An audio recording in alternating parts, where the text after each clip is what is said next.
పెనం మీద నుండి పొయ్యిలో పడినట్లు అనే సామెతను తరచుగా మనం వింటుంటాం.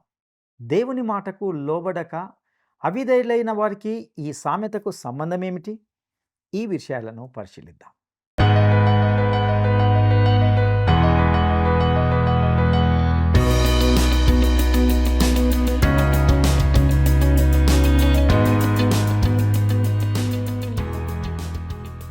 ప్రియమైన మిత్రులందరికీ వర్డ్ రీసౌండ్స్ టుడే పక్షంగా ప్రేమధార కార్యక్రమానికి సాదరంగా ఆహ్వానం పలుకుచున్నాం. మీరందరూ ప్రభు కృపలో బాగున్నారని తలస్తున్నాం.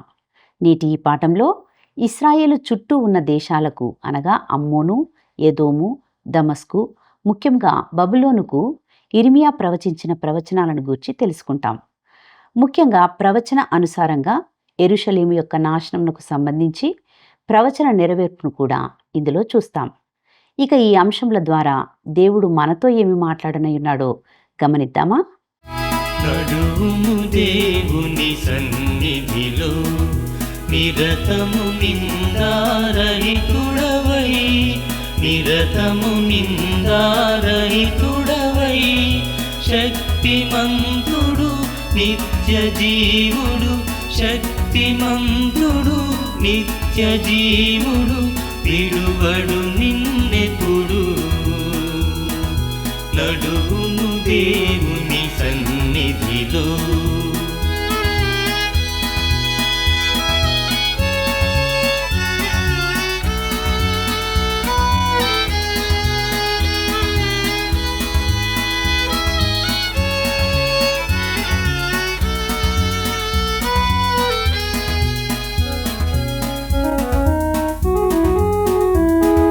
నడిచెను హానోకు చిరకాలమాయనతో,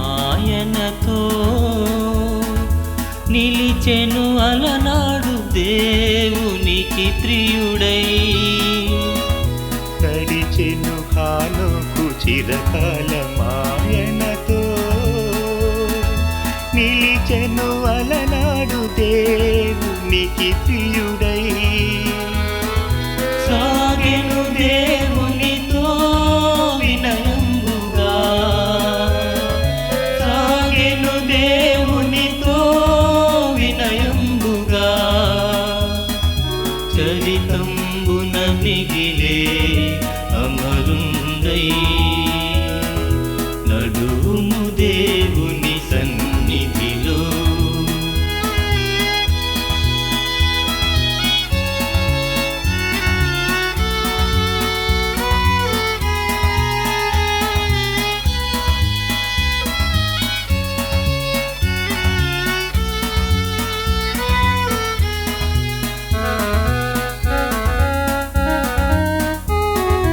నడిచెను అబ్రాము పిలచుట తోడని.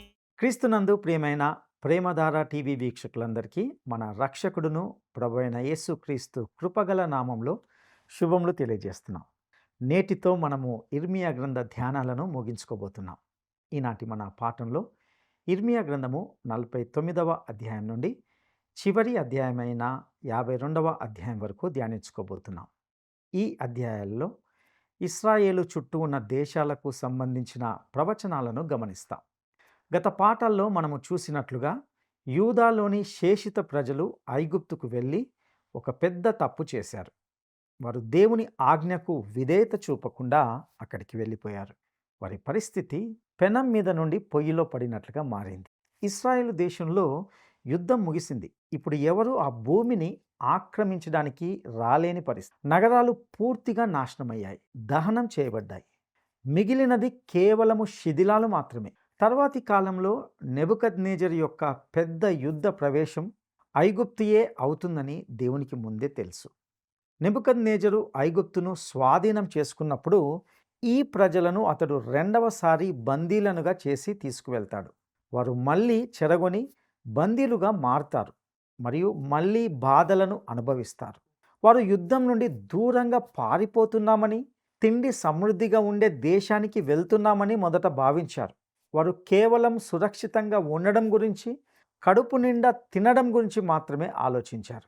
ప్రియ స్నేహితులారా, మన వైఖరులు, చర్యలు, లక్ష్యాలు దేవుని కొరకు జీవించాలనే కోరికపై ఆధారపడి ఉండనప్పుడు, దేవుని సత్యము మన మార్గదర్శకం కాకపోయినప్పుడు, మనము శాంతిని లేదా సమృద్ధిని ఇవ్వలేనటువంటి తక్కువ స్థాయికి దిగజారుతాం.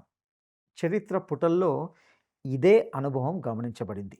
నిజంగా మనము వినడానికి సిద్ధంగా ఉంటేనే చరిత్ర మనకు గొప్ప పాఠాలను నేర్పుతుంది. ఇక ముందుగా అమ్మోనును గూర్చిన ప్రవచనాన్ని గమనిద్దాం.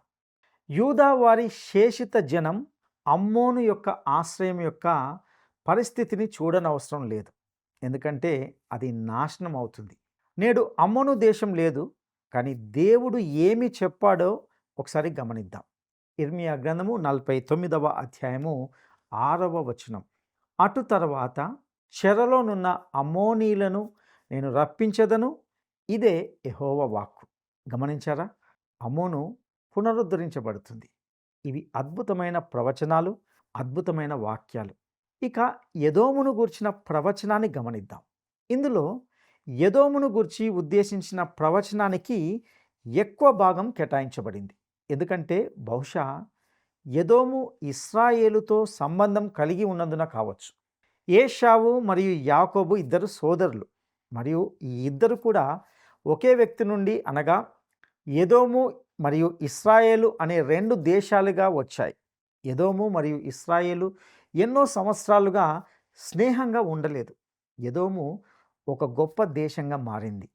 ఎందుకంటే దేవుడు ఏశావు నుండి ఒక్క గొప్ప దేశమును చేస్తానని చెప్పాడు. ఇక ఇర్మియా గ్రంథము 49వ అధ్యాయము 7, 8 వచనాలను గమనిద్దాం. సైన్యములకు అధిపతియగు యెహోవా ఎదోమును గూర్చి ఇలాగు సెలవిచ్చుచున్నాడు. తేమానులో జ్ఞానమిక నేమియు లేదా? వివేకులకు ఇక ఆలోచన లేకపోయేనా?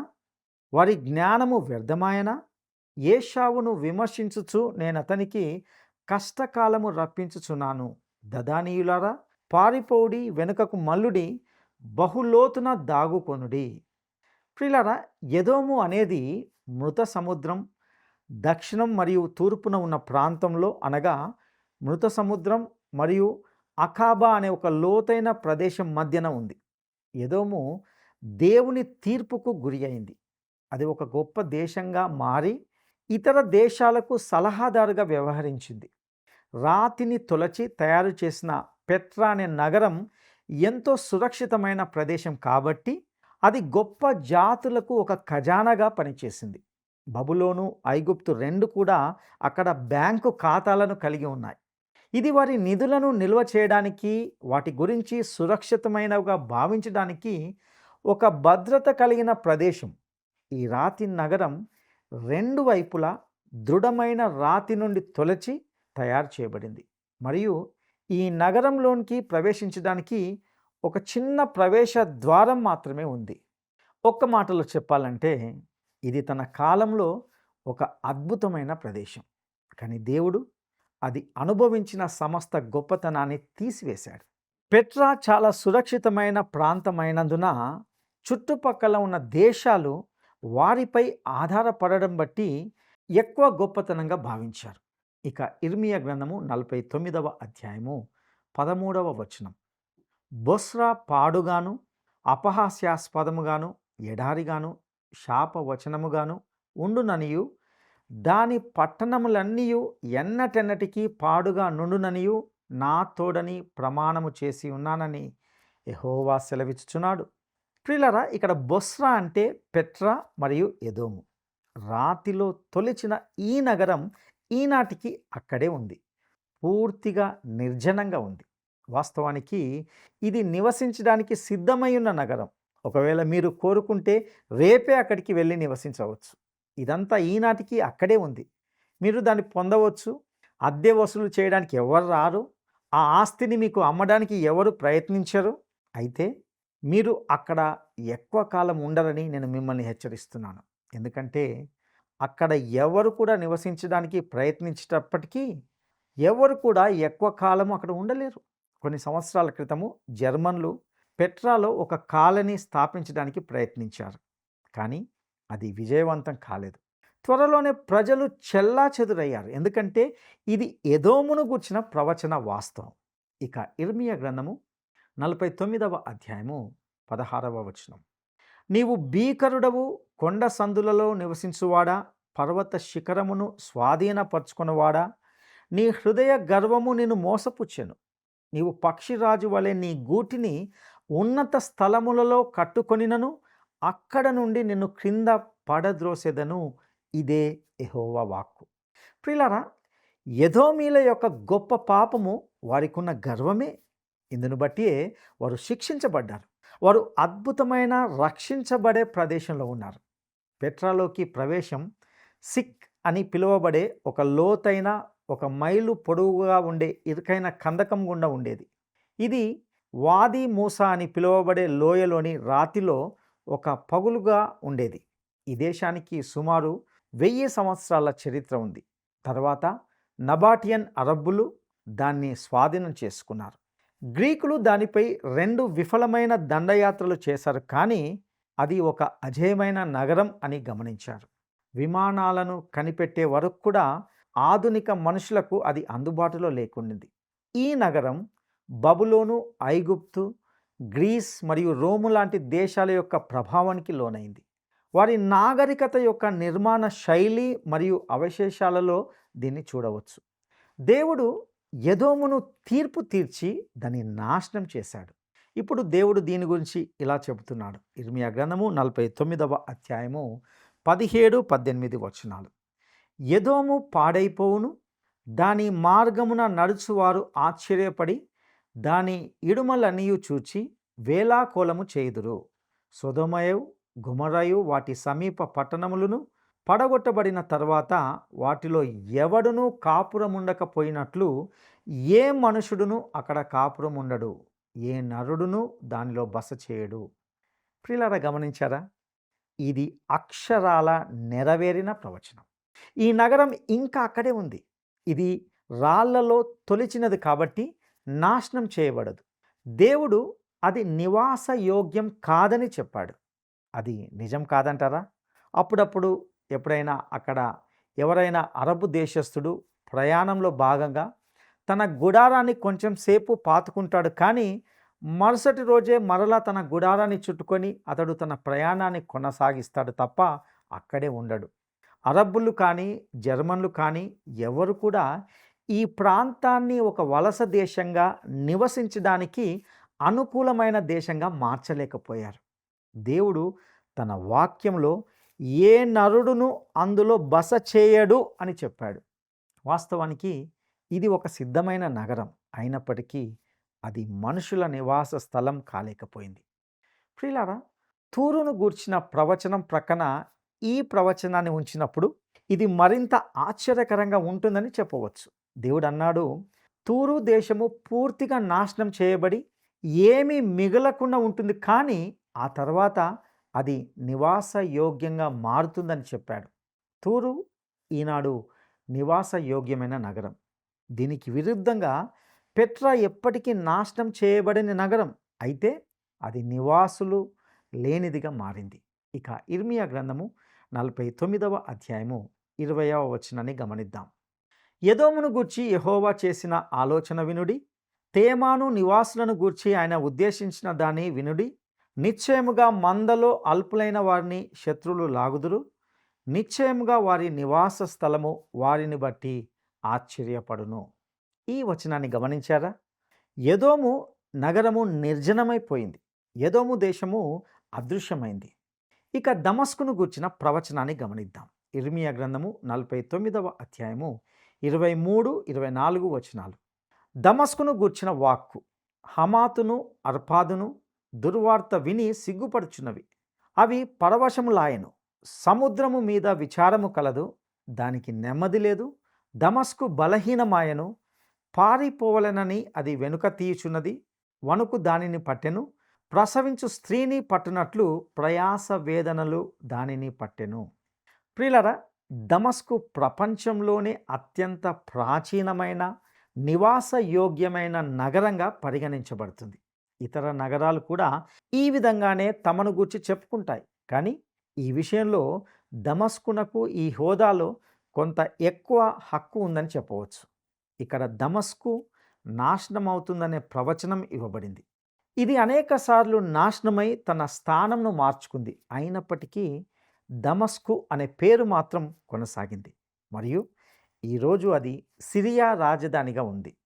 ఇక ఆ తర్వాత కేదారు మరియు హసోరు అనే 2 సంపన్న ప్రదేశాలకు వ్యతిరేకంగా ప్రవచనం ఇవ్వబడిందని చూస్తాం. వాటి గురించి మనకి ఎక్కువగా తెలియదు. నెబుకద్నెజరు చేత పడగొట్టబడతాయని చెప్పబడినట్లే నాశనమయ్యాయి. అలాగే ఏలాముకు వ్యతిరేకంగా కూడా ప్రవచనం ఇవ్వబడింది. ఇక ఇర్మియా గ్రంథము 49వ అధ్యాయము 35వ వచనాన్ని గమనిద్దాం.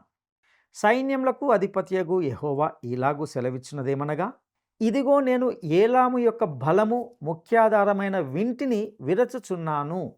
ఏలాము నాశనమవుతుంది, కానీ 39వ వచనంలో చెప్పబడిన రీతిగా కాలాంతమున అది పునరుద్ధరించబడుతుంది. ఈ దేశాలన్నీ ఇశ్రాయేలు దేశము ఎదుర్కొనబోయే అదే దుర్భర గతిని ఎదుర్కొంటాయి. తద్వారా యూదా యొక్క శేష భాగము భద్రత కోసం పారిపోయేందుకు ఎక్కడ స్థలం లేదు. వారు సహాయం కోసం ఎవరిని ఆశ్రయించే అవకాశం లేదు. వారు ప్రతి చోట చూశారు, కానీ పైకి అనగా దేవుని వైపు మాత్రం చూడలేదు. వారికి సహాయం కేవలం ప్రభువు నుండి వచ్చేది, కానీ వారు ఆయన వైపు తిరగలేదు. ఆయన వారికి మార్గదర్శకత్వం ఇచ్చాడు, కానీ వారు దాన్ని అంగీకరించలేదు. చివరికి వారు ఐగుప్తుకు వెళ్ళాలని నిర్ణయించుకున్నారు. అది వారి అంతిమ నాశనానికి దారితీసింది. ఇక బబులోను గూర్చిన ప్రవచనాన్ని గమనిద్దాం. ఆనాటి కాలంలో ప్రపంచంలోనే అగ్రస్థానంలో ఉన్న బబులోను దేశానికి వ్యతిరేకంగా ఇక్కడ ప్రవచనం ఇవ్వబడింది. ఇది మొదటి గొప్ప ప్రపంచ శక్తి, కానీ ఇది కూడా నాశనం అవ్వాల్సిందే. బబులోనుపై తీర్పు రావాల్సి ఉంది.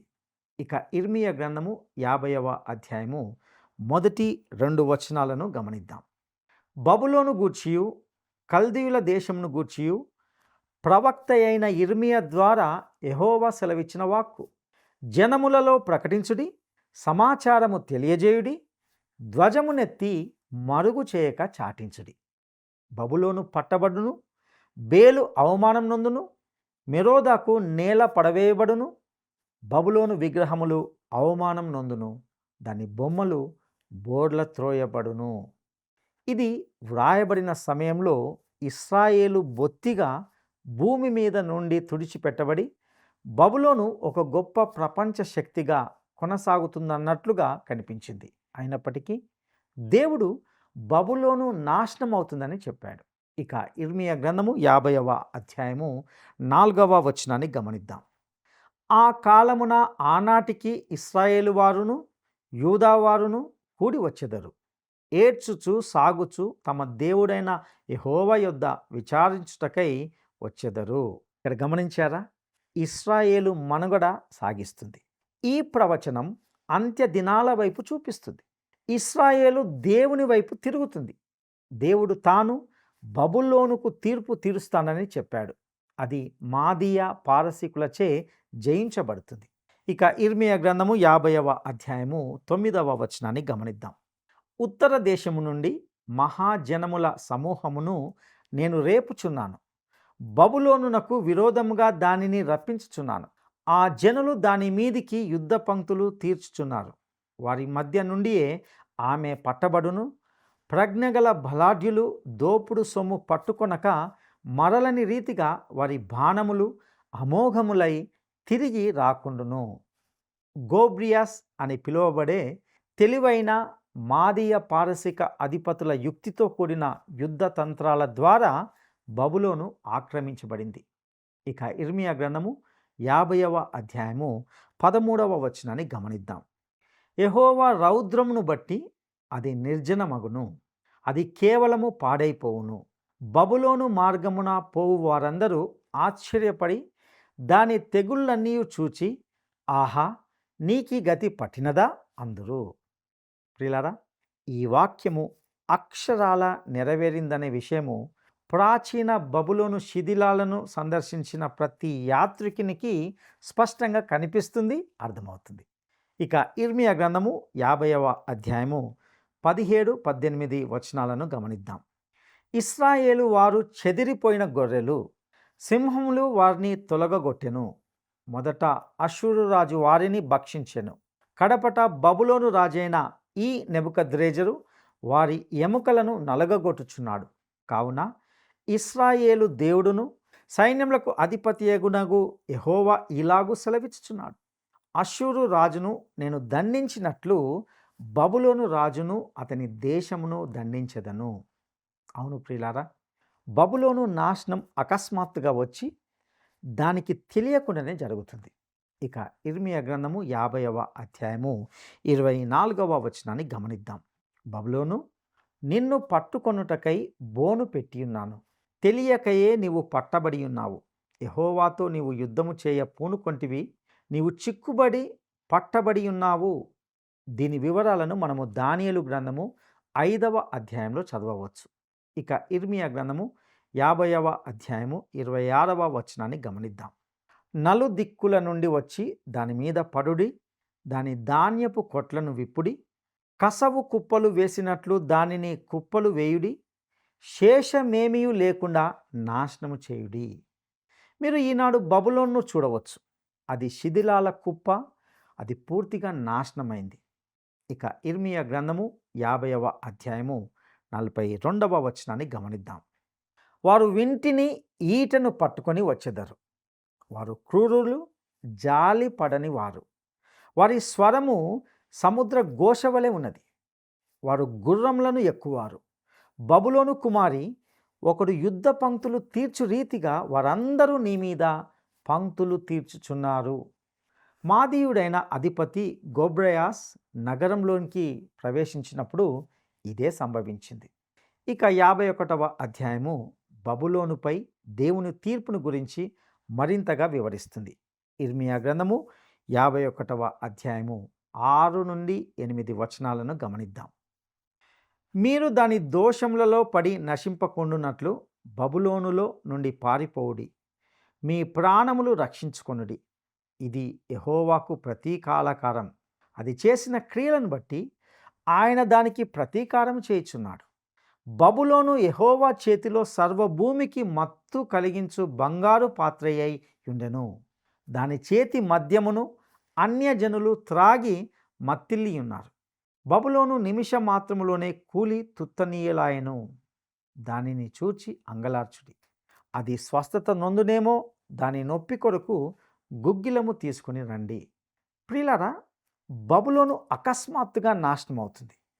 అది అక్షరాల నెరవేరింది.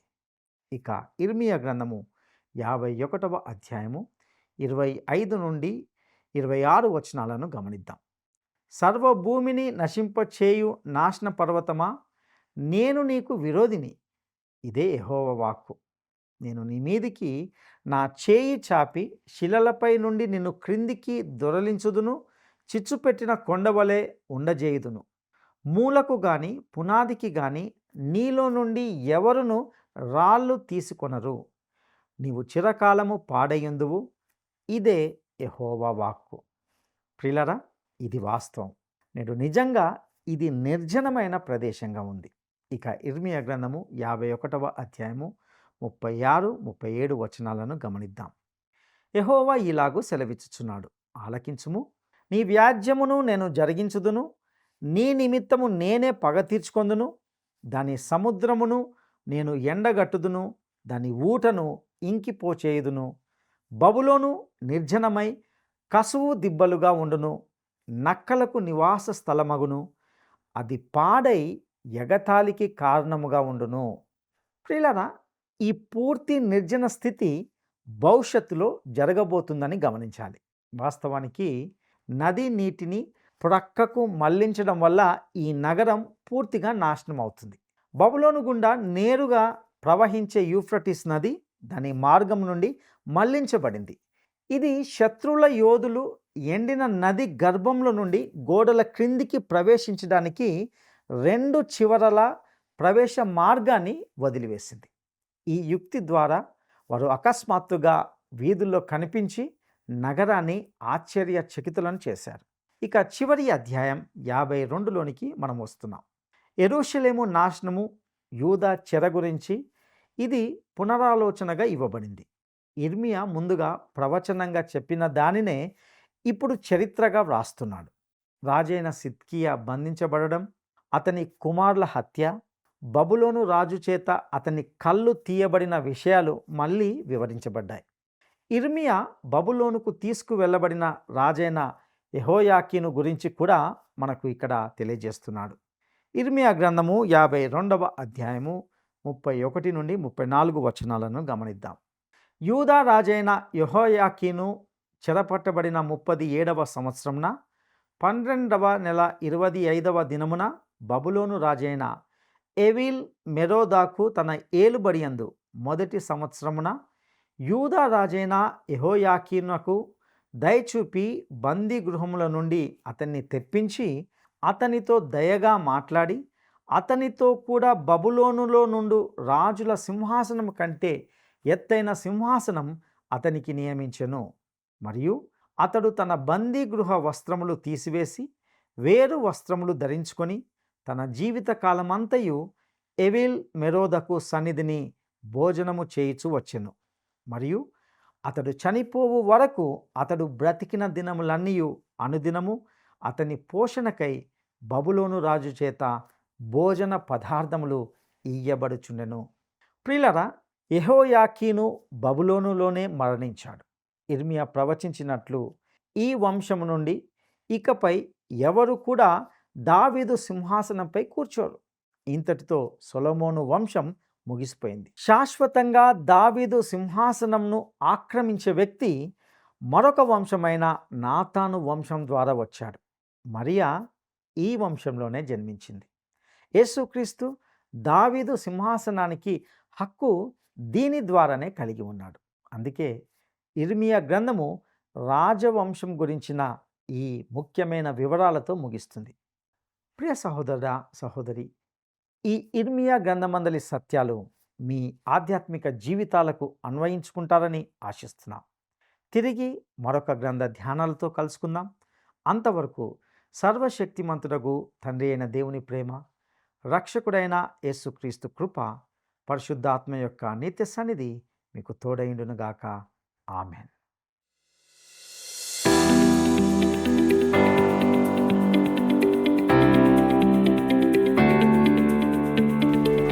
ఎదోమునకు గల మరొక పేరు ఏమిటి?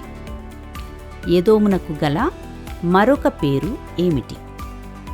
1 బోస్రా, 2 కేదారు, 3 హాసోరు. ఈ ప్రశ్నకు సరైన జవాబును ఈ వాట్సాప్ నంబర్కు పంపండి. మా వాట్సాప్ నంబర్ 9339952570. ప్రియులారా, ఇంతవరకు ఇర్మియా గ్రంథ ధ్యానాల ద్వారా మీరు అనేక శ్రేష్టమైన సత్యాలను నేర్చుకున్నారని భావిస్తున్నాం.